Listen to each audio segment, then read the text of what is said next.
In 2008, an illicit message sent from inside a British prison orders the murder of a teenager in Sheffield. A supposed traitor becomes a marked man. Same city, the year 1925, 83 years earlier, and a brutal beating leaves a man dead. It's the first gangland murder Sheffield has ever seen. It sends a shockwave through the city, earning it the title of Little Chicago. We'll be looking at two murders, both shocking, both caused by violent gang feuds. We'll see how a giant gambling empire split to create Sheffield's gangland. And how that continues to this day, played out with guns in backstreet turf wars. We'll be finding out what triggers such violence and the measures the police have taken to break the cycle of crime.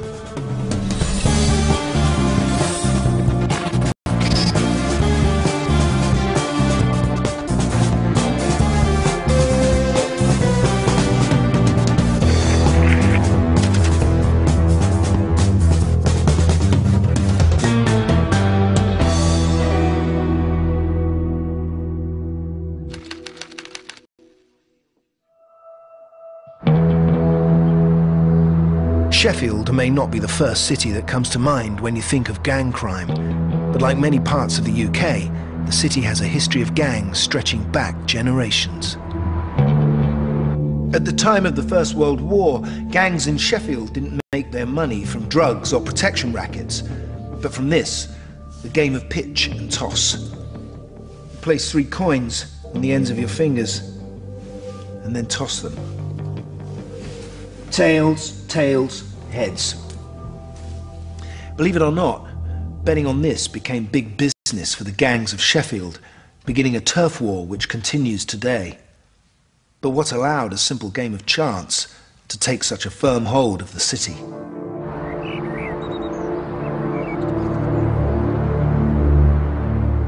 The slums of Sheffield in the 1920s were some of the worst in Great Britain.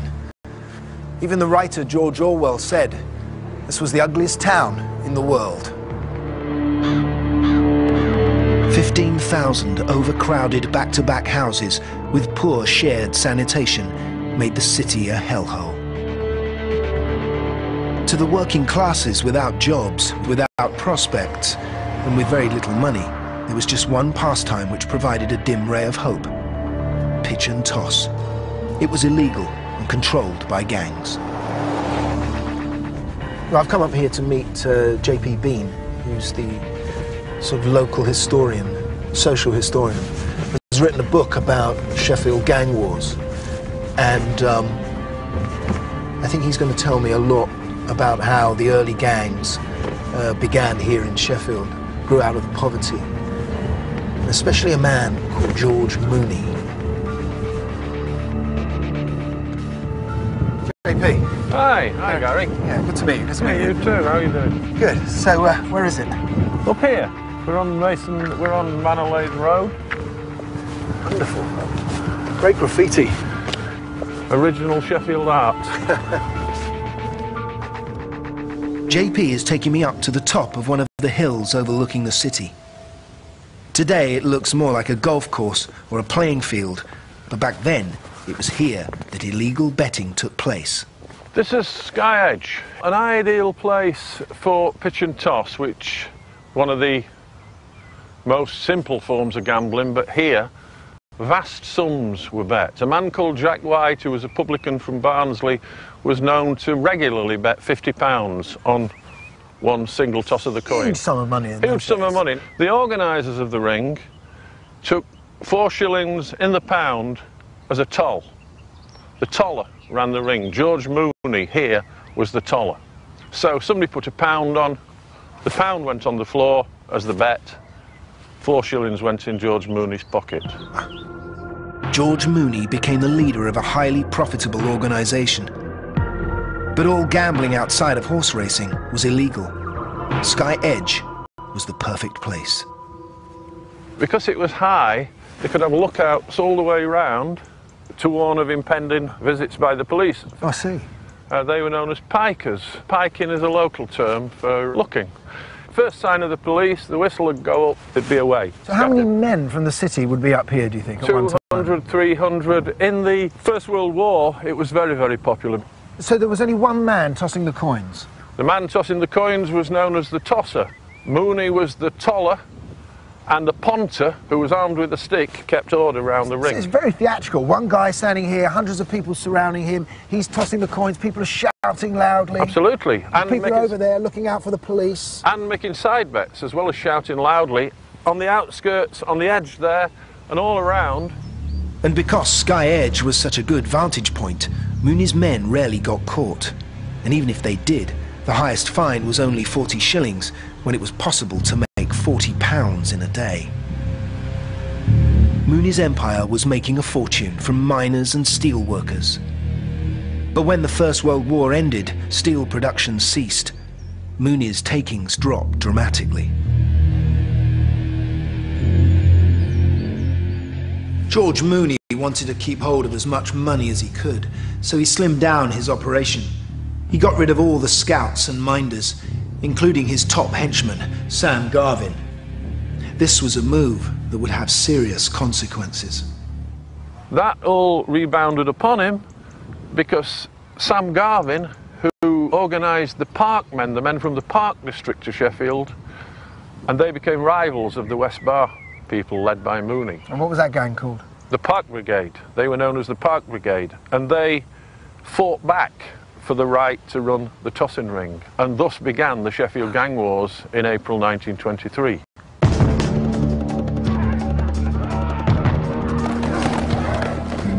The feuds between the Mooneys and the Park Brigade would push gang warfare in Sheffield to a new level of violence, earning the city the name of Little Chicago. It became the forerunner of the turf wars, which threaten the city today.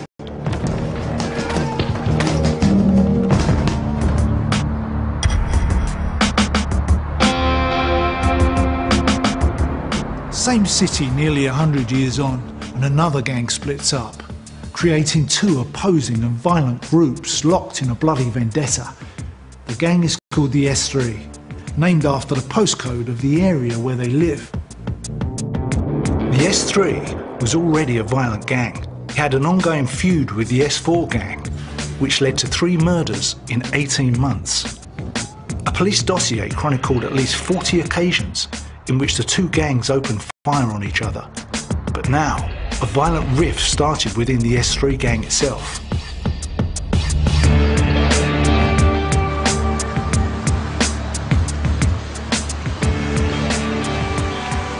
So the S3 area covers 2 districts, Pittsmore and Burngreave, splitting the S3 gang into 2 separate factions. Both sides are fighting to control their drug-selling territories. But what's more important to them is to reinforce their reputations.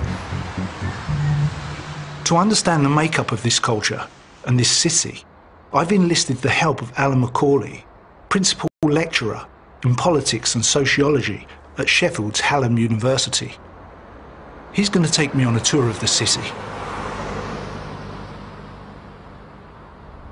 But at the moment we're in a system of cutbacks. Yeah, it's understanding the gangs in Sheffield is a mixture of politics, of social issues, of drug culture, also of understanding young men in the 21st century, and a lot of them feel almost bypassed. Because of that, you get distortions where, if you and I fell out, we probably wouldn't talk to each other for a few weeks. We certainly wouldn't try and stab each other or ultimately shoot us. It's about, you have, in some cases, disrespected me, and in some of the cases, stabbed or defigured someone. So it's then a revenge for that. And it's about a reputation that's built up both by word of mouth, but now particularly through social media, through Facebook and all the rest of it. And that is increasingly playing a role in keeping these feuds going on longer. So even in a kind of modern society, they've become isolated and have become outside the norms of Britain in the 2000s. A lot of them have friendships going back years. In fact, some of the S3 people were friends from the ages of 4 and 5. Apparently then fell out over relatively trivial issues, sometimes over a small amount of drug debts, which can in some cases be as small as 50 quid. So they're not making any money, these gangs? No, they're disorganised criminals. They're dealing in relatively small amounts of cannabis, crack cocaine, occasionally heroin, although not very often. Their disorganisation has led to levels of violence that are probably unheard of. A teenager in Sheffield was building his reputation in Pittsmore S3, but he became targeted by the rival faction. It would be fatal. Around lunchtime, on Friday, July the 11th, 2008, he went into French's Barbers, which stood on the corner of Spittal Street. It was the last haircut he would ever have. Little Chicago was about to show its ugly face. I'm looking at the S3 gang in Sheffield. In 2008, it split in half, forming two rival factions. The conflict between them would lead to the callous murder of a 17-year-old. Many disputes begin with a real or perceived breach of street etiquette that slights a gang member's reputation. Members are expected to defend their reps, their reputations, and the most minor incidents can escalate into feuds. In 2008, the teenager was 17 years old. Gifted, popular, and generous, he came from a respectable middle-class family. But despite his upbringing, he became drawn into the street action of the S3 area. It's alleged he had a street pitch to sell cocaine. A composer of rap music, he even boasted in one of his raps that, "I can cause more chaos than World War II." But the S3 territory that he'd like to be seen in had become divided. Tensions on his turf were running high, and now about to erupt into violence. It all started when one half of the S3 gang accused him of giving away the whereabouts of a cousin of theirs, resulting in him being knifed almost to death. They were now about to teach him a lesson. After following him for 1 week, the gang were ready to strike.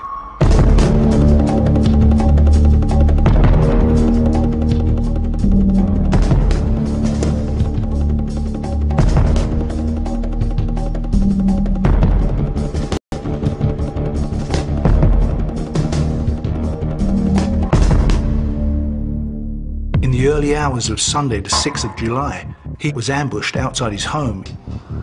Here, he was attacked and webbed, which meant being given a stabbing, 7 times in the legs and lower body. The knife narrowly missed his organs. He managed to stagger home, and he was rushed to hospital. Then, once he'd been treated in hospital for fairly serious injuries, I think he had a perforated liver and things like that, which was pretty bad stuff. Came out after a week, and within a day or so, he was back here in the centre of what is, the area where these gangs operate. Just 3 days after leaving hospital, he was ready to go out and show his face again and rebuild his rep. But this time, he carried a gun for protection.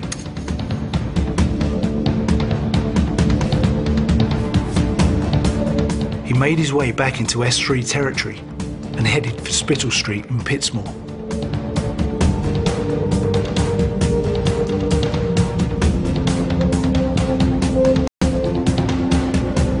And there was no better way to reinforce his rep than first sharpen up his haircut.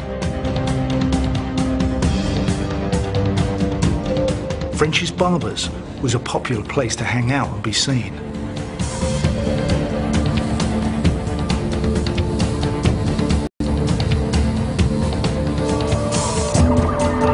He left the Barbers and was confronted by 3 hooded figures. He took out his black handgun, but raised his arm too late.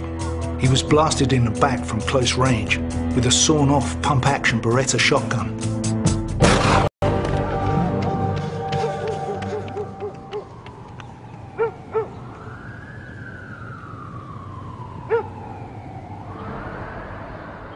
So you were here the day of the murder. Can you tell me what you found when you first came out here? Yeah, chaos really. It was completely sealed off by the police. There were officers all around this corner here. A lot of onlookers who you know, were obviously shocked and aware that something major had happened here in broad daylight. This is the actual shop where he was when the two guys came, opened the door and essentially called him out onto the street. He came out of the shop and was shot in the back here on the street. But when he came back here, he was holding a gun, wasn't he? That's right, yeah. He was aware that he was marked in some way and he felt that he needed to have some manner of defending himself. But it's kind of a brazen comment, isn't it, to say, here I am and I'm not going to be pushed away even though I've been stabbed. I think it's the bravado that is endemic in this kind of culture, you know, amongst these kind of lads. They do not want to lose face. And I think that's, you know, his father said, I just wish he could have just let it go. But of course he couldn't, because it was about being out there. You know, he was on the internet making, you know, claims about himself, and he was well known. He was a rapper, all this kind of stuff. And he had a name on the street by that point. And of course, when you live in that culture, you have got to defend that name, I think. And that is what he was doing with the gun in his pocket. He was defending his reputation.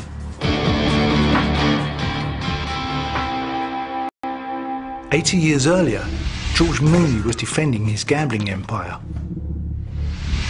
In the 1920s, the Mooney gang split and the Park Brigade emerged as a more ruthless bunch, led by Sam Garvin. Garvin was a bookmaker, gambler and promoter of bare-knuckle boxing matches.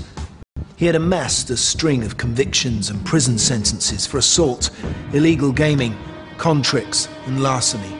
Garvin was a professional criminal, first conviction in 1904, very well connected with local politicians. When the first very decent council houses were built in Sheffield, he got one, and there weren't many of them. In the depths of the Depression, when everybody's living in poverty, he drove a 3-litre Bentley saloon. Garvin's Park Brigade quickly ousted the Moonies and took over control of the pitch and toss. Now the Moonies were out for revenge. A series of violent tit-for-tat attacks followed. They attacked one of the Park Brigade in his bed, a man called Bill Furness, one Saturday night in April 1923.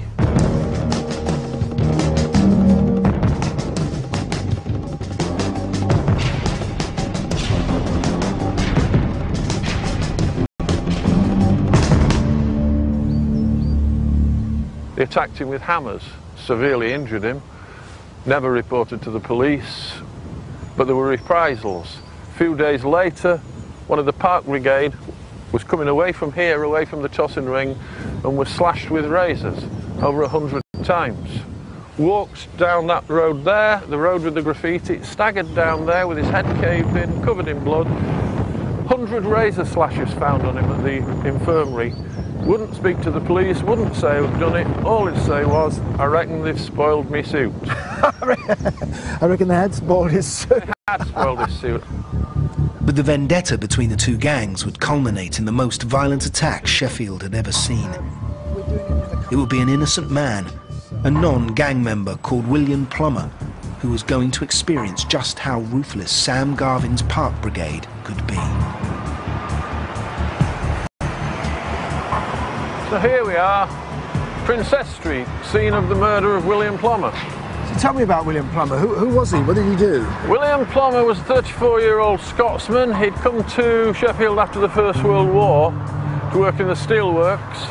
Father of 3 children, he had no connection whatsoever with gangs. Then how did Plummer get involved? The night before he was murdered, there was a fight, an altercation between a man called Liversidge and Wilfred Fowler. Fowler was? Wilfred Fowler was one of Sam Garvin's gang. Plummer and his wife and others went along to ensure fair play in this fight between Liversidge and Fowler. Liversidge knocked Fowler to the ground and generally got the better of him. Fowler was injured. Plummer helped him up, and instead of being grateful for that, Fowler said to him, "Jock, you're going to pay for this." Despite the fact that he'd had nothing to do with the fight at all, and he'd helped him off the ground. I see. So because one of his lads had been beaten, Sam Garvin was affronted. The old gangster pride or whatever, control. And Garvin rounded up a group of men. They came down here the following night, the end of April 1925, to look for Plummer.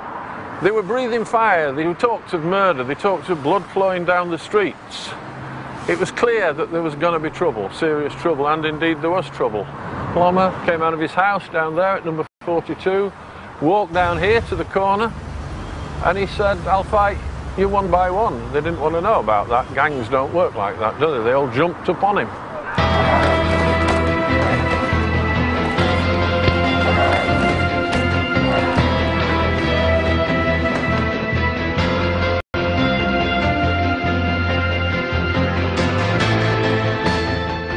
Around 20 of Garvin's men hit Plummer with pokers, koshes, a piece of lead on a string, and this vicious weapon, ironically called a life preserver, a chair leg with nails in it. Although being badly beaten, Plummer managed to crawl back to the house, but as he struggled towards the door, he was then pounded repeatedly with a child's scooter. Plummer had severe head injuries and 2 great wounds resembling bayonet thrusts through his stomach and side. He was taken to the Royal Infirmary, where he died within minutes. There'd been slashings, there'd been shootings, there'd been bludgeonings, but he was the first man to be killed. It was the first murder of the Sheffield gang wars. But it wouldn't be the last. The attack on William Plummer in 1925 was one of the most vicious Sheffield had ever seen. Garvin's gang of up to 20 men, including Wilfred and Lawrence Fowler, had beaten Plummer and killed him. But what of these perpetrators? The gang dispersed. The Fowler brothers, Wilfred and Lawrence Fowler, both members of the Park Brigade of Sam Garvin's gang, they lingered. When the first police officer arrived, the Fowler brothers were sitting on the chip shop steps. Lawrence Fowler, the police officer said, "What's happened?" Lawrence Fowler said, "I hit him on the head." He admitted it. Well, he said, "I hit him on the head."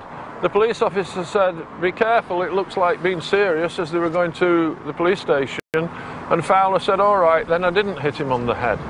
These were not the brightest of men. But the leader of the gang, Sam Garvin, was much sharper. What he'd done, he'd stirred up all the violence here, and then just before it happened, just before the assault on Plummer, on the corner there, he'd hopped on a tram, got off in the Wicker in Sheffield, and assaulted the first man he saw, who just happened to be an old pal of Mooney's, so he recognised him. And thereby, effectively, gave Sam Garvin an alibi. But this ploy didn't work. Sam Garvin was rounded up, along with 9 other suspects, including the Fowler brothers. They were taken to West Bar police station.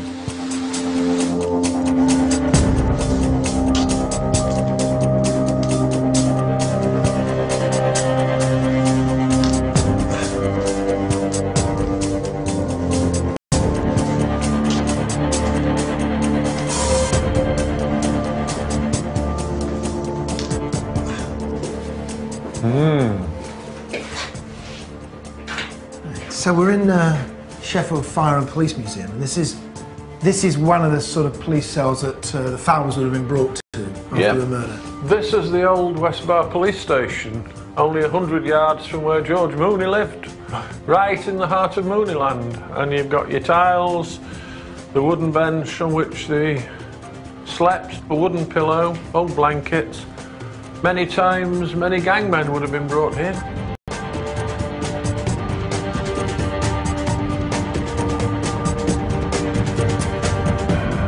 In all, 10 men stood accused of murdering or aiding the murder of William Plummer, including the Fowler brothers, as well as Sam Garvin, the Park Brigade boss.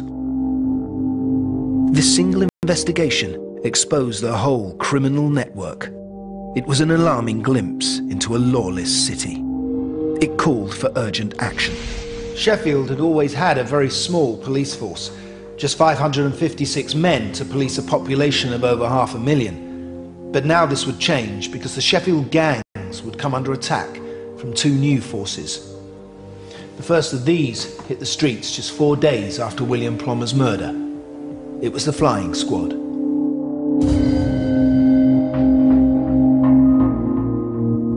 The local authorities were under pressure. They'd been ignoring the issues for a couple of years. It became apparent that they were going to have to do something. The police formed a special duties squad, colloquially known as the Flying Squad. There were 4 men, all First World War veterans, all not averse to fighting, not averse to violence, took the war to the gangs. Now Sheffield would take another swipe at the gangs. They appointed a new chief constable. He would become Britain's first gangbuster. His name was Percy Sillitoe. Aged 38, Sillitoe was an unorthodox choice. He'd left England to become a trooper in the African police, working in a tough and brutal regime which kept control over native tribes. Now, back in England, Sillitoe would apply the same methods. He got on with the magistrates. He knew the name of every police officer in the force. He was great for building people's morale up.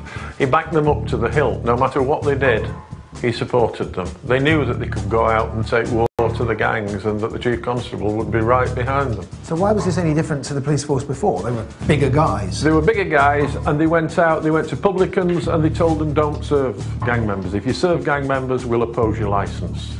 If they saw gang members in the pubs, they hauled them out and battered them. There were no, there was no human rights. So this was just another gang, really? Effectively, they'd be fire with fire, steel with steel. Yeah. So do we know any of these characters? There was 6'4" Walter Loxley. Now Walter Loxley was a bit of a local legend all his life, really, because of what happened in the gang troubles. There was a famous occasion where a defendant was in court accused of assaulting Loxley, but the defendant was far smaller than him and covered in blood and bandages and whatever. And his solicitor said to the magistrate, Your Worships, this should not be a case of assaulting the police, it should be a case of attempted suicide. Sillitoe brought in men like PC Pat Geraghty, who stood 6'5" and could hold 7 tennis balls in one hand. Sillitoe also introduced the European Jiu-Jitsu champion Harry Hunter to train the force in self-defence. After 7 weeks, each man could deal with 60 methods of attack. The Flying Squad threw people through windows, they threw them through doors without opening them first. They battered people in public view. They took them round the back occasionally, but they didn't take any prisoners if they didn't need to. On one occasion, they battered a guy in a pub and the landlady fainted. This is what Sheffield police were presented with on the afternoon of July the 11th, 2008. A hooded teenager lying in a pool of blood outside a barber's shop. A handgun lying nearby.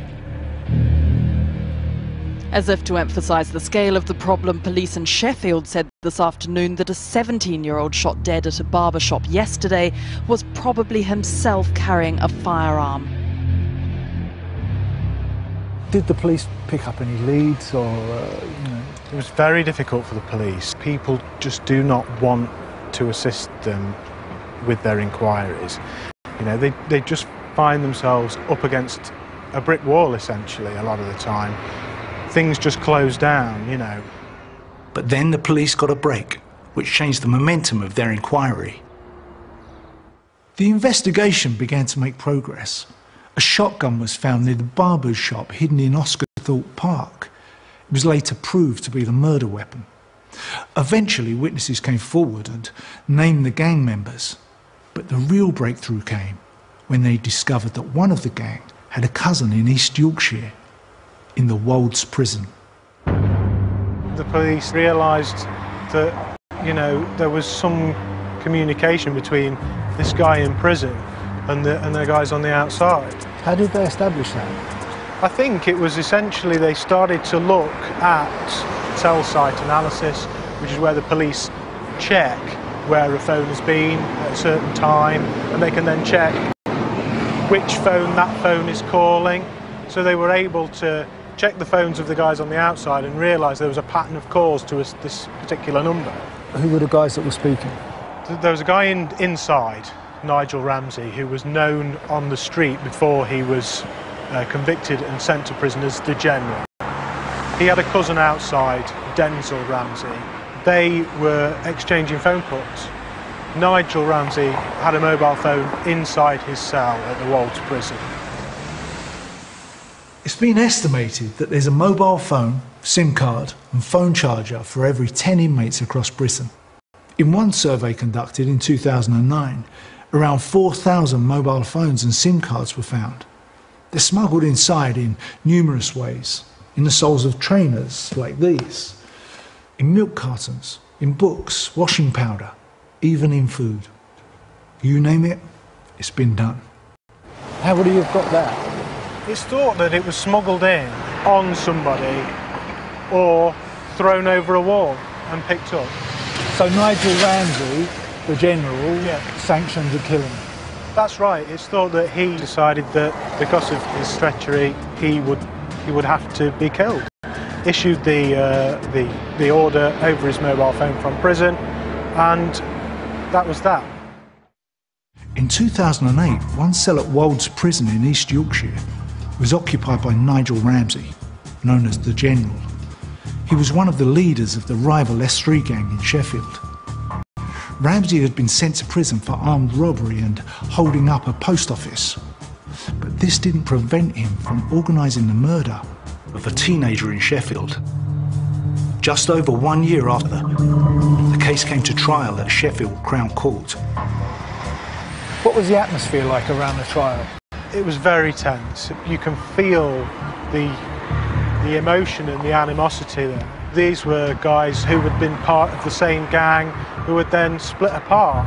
So the tension there was palpable, really, between the two groups.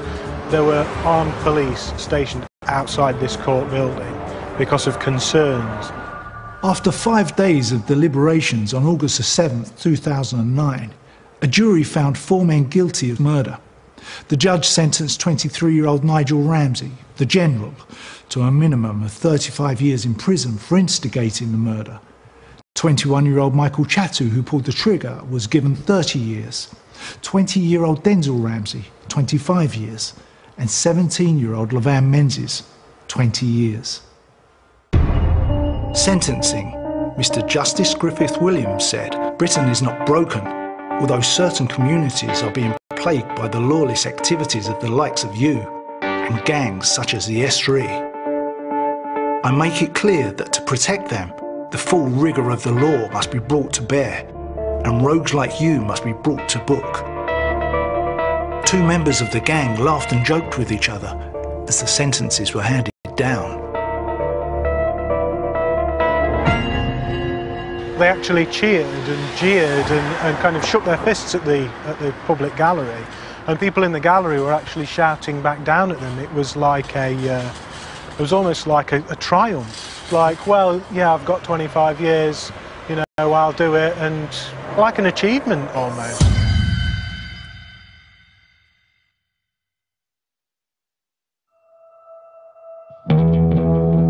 In the late 1920s, gang warfare in Sheffield had caught national attention. The murder of William Plummer had shocked the nation. Over 8,000 people attended his funeral. They were visibly protesting against the violence that was plaguing their streets. The murder trial of William Plummer's attackers opened on Tuesday, July the 28th, 1925. 10 men stood accused of William Plummer's murder. The crucial issue was who had struck the fatal blow. The bayonet wound Plummer received had killed him, and although the bayonet was never found, Wilfred Fowler was seen jabbing Plummer with it. There were 80 witnesses in all, 50 who had been at the scene, another 30 of medical, forensics, whatever people.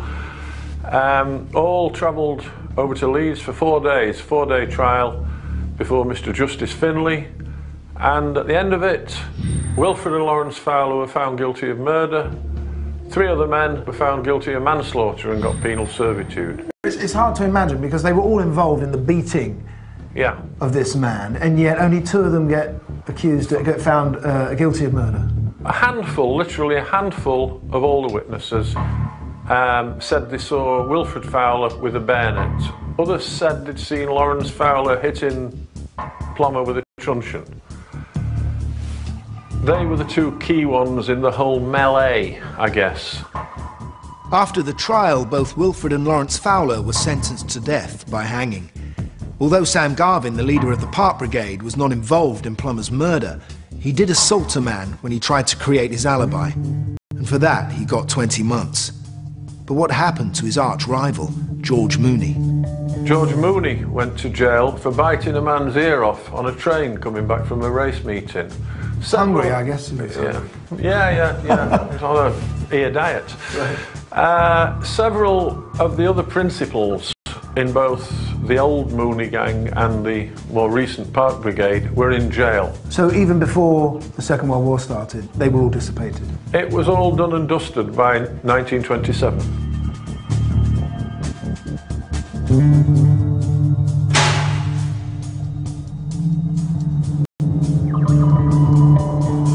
By that time, the heavy-handed tactics used by Percy Sillitoe and the flying squad quickly turned the city around. The crimes of the Mooney gang and the Park Brigade were brought to an end. Soon, newspapers were reporting success after success as Sheffield's gangs were eliminated. Many said that the flying squad were no better than the gangs themselves, but no one doubted their effectiveness. The murder of William Plummer shocked Sheffield and was a wake-up call for all police forces. It highlighted the horrific nature of gang warfare and its irrational, uncontrolled violence.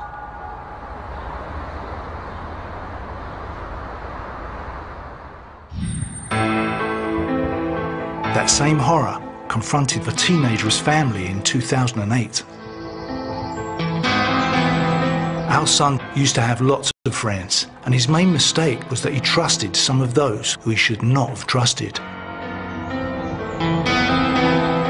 They handed him the death sentence, and for his family and friends, the life sentence. It's such a waste of young life, thrown away all because of dented pride. I want to find out if Sheffield is going to be able to solve this deep-rooted problem.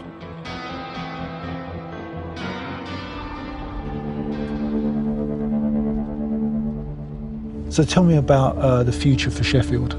We've certainly seen a fall-off in public gang activity since the shootings. The police have been much more high profile. There's been much more investment going on that the City Council has developed with its youth services a gang strategy, which does appear to have made a real difference.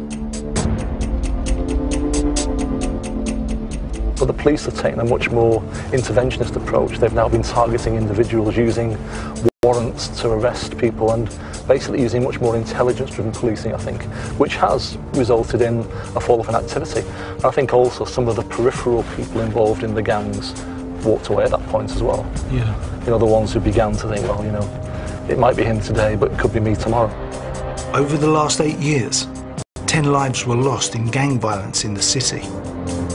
A long-running police operation targeting drug and gang crime led to more than 50 arrests, with more than 200 police officers taking part in the raids. Today in Sheffield, there's a number of new initiatives to steer young people away from gangs. One of these is called Zest for Sport. Sheffield particularly has problems with the old postcode gangs, as they're sort of referred to, particularly the S3, S6 gangs, gangs within inner city areas of Sheffield. They are present, they do go on, however they tend to be more serious crime, which fortunately our young people are not involved in. We're in what's called the central ward of Sheffield, just outside Sheffield city centre, which is a deprived inner city area of Sheffield. Through some of the activities that we do here at Zest, we've been successful in reducing low levels of antisocial behaviour by 50%. We work closely with the police on that. I've experienced stuff in South Africa that can then benefit these kids. They've asked me a lot about my experiences and tried to compare gang culture, like how kids respond to sport in South Africa, how, you know, how culturally it's different. And I think that, you know, it's important for them to learn about that aspect as well, and to realise, you know, the great opportunity they have at Zest, because I've worked with gangs on the streets, I've worked in South Africa, I've worked in extreme poverty, and I've seen how much things can mean to people. And I think before that time that I told them, it was as though they'd taken off, you know, their tinted glasses and realised, oh, actually. The centre aims to provide a base for young people to come together rather than be divided by race, culture or class. And more importantly in this city, to break down the borders that exist between different areas and territories. We work together to break down the barriers so that young people can feel that they can leave their sort of territory areas and go into other areas and feel safe to do so. Young people like to affiliate with a group, and that can be in a positive way, and it can lead, unfortunately, to in a negative way. But I think more and more young people aren't given the opportunity that they need and that they crave. In very few communities do they have a place to go that's safe, that they can access. Unfortunately, young people are being forced to grow up very quickly, which is very difficult on them. It's a huge amount of pressure now to be a young person.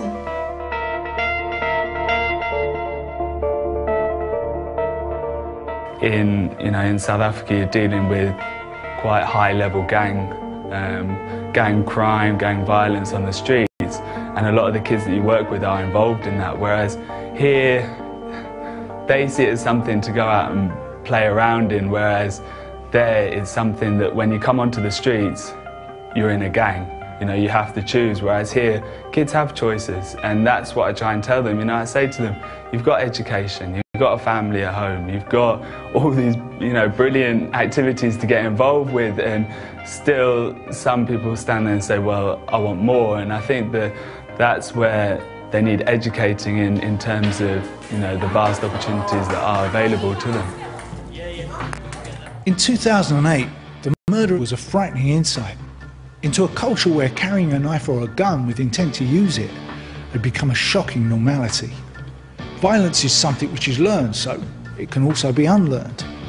The Sheffield police now work with young offenders to break the cycle of crime by behaviour change, with great success. Violent crime in Sheffield has declined, and gun crime has fallen. Gary and Martin continue their trawl through the country's underworld, past and present, at the same time next Sunday night when they head south to London. Up next on CI, brand new mobsters.